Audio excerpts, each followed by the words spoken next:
some of the players or teams that we think you guys should be watching. So who do you have, Manny? My who to watch is Carson Wentz, quarterback from North Dakota State University. He's entering the NFL draft this year. FCS boy, Division I AA. And I think he's definitely a player to watch because anytime you're a 2-time academic All-American and a 5-time national champion, then you should definitely be on somebody's radar. He's a big guy, 6'5", 235. He has similar qualities to Cam Newton in terms of athleticism, but not that explosive, but he's definitely a player to watch. I've heard him compared to Ben Roethlisberger as well, and he said that he agreed with that comparison. So probably the best quarterback in this draft, I think, next with Jared Goff.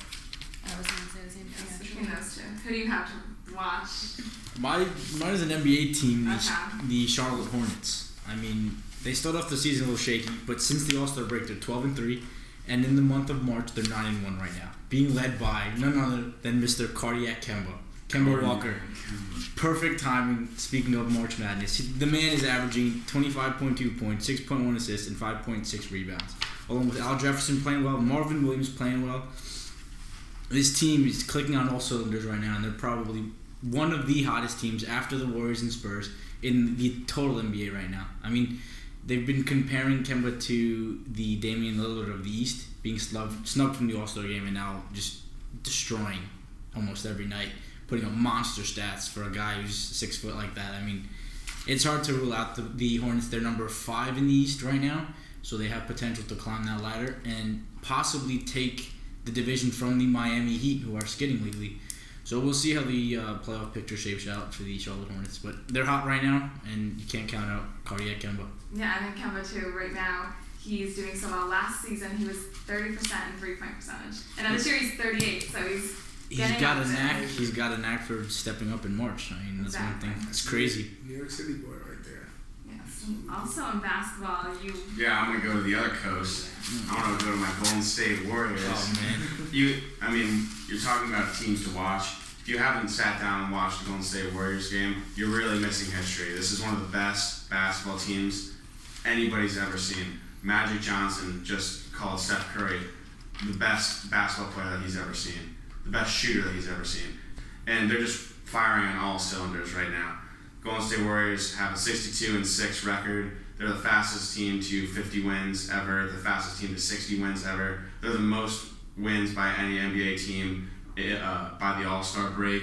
And they're actually the quickest team to 20 wins, the best start to any season in all of professional sports history, beating out the St. Louis Maroons, actually, after 20-0. So they're just an awesome team to watch right now. They're just firing on all cylinders, just shooting with amazing efficiency.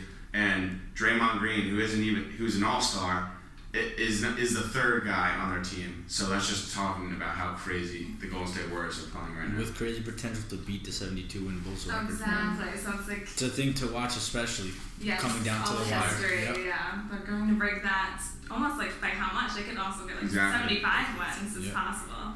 And like the margins of victory are also insane. They in November beat the Grizzlies by 50 points, and the record is 68 points. So for that to be that close, they're doing really well. So for my who to watch, I have Breanna Stewart from UConn. She's averaging 19.2 points a game, and you should just watch the entire UConn's women's team if you're not watching their run in March Madness. They're trying to make history by winning the 4th consecutive national championship, and no other women's team has won 4 titles. So right now the record's at 3, Tennessee and UConn, of course.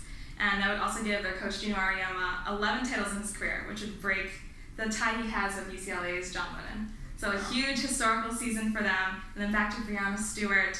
She is named the Final Four's most outstanding player 3 times, and the only other player to ever do that is Kareem Abdul-Jabbar. So up in ranks with him.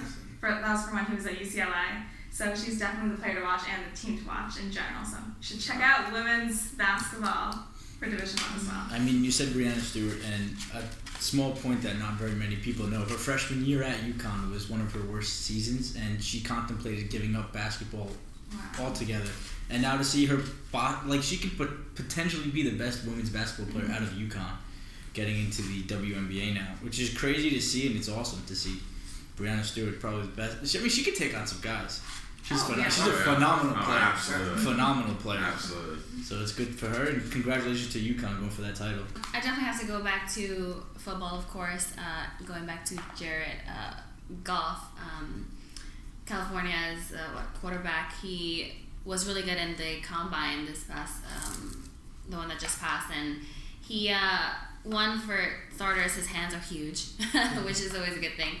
And he completed 61 out of 69 passes. So everyone's kind of been having an eye on him, and I also have been having my eye on him. So I think that's not in that way. But don't get it misconstrued. But yeah, I definitely think that he's someone to look for, and gotta just see where those hands are gonna take him.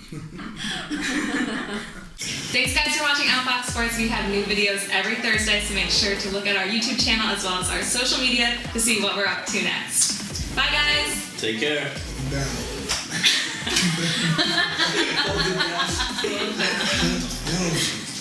Okay.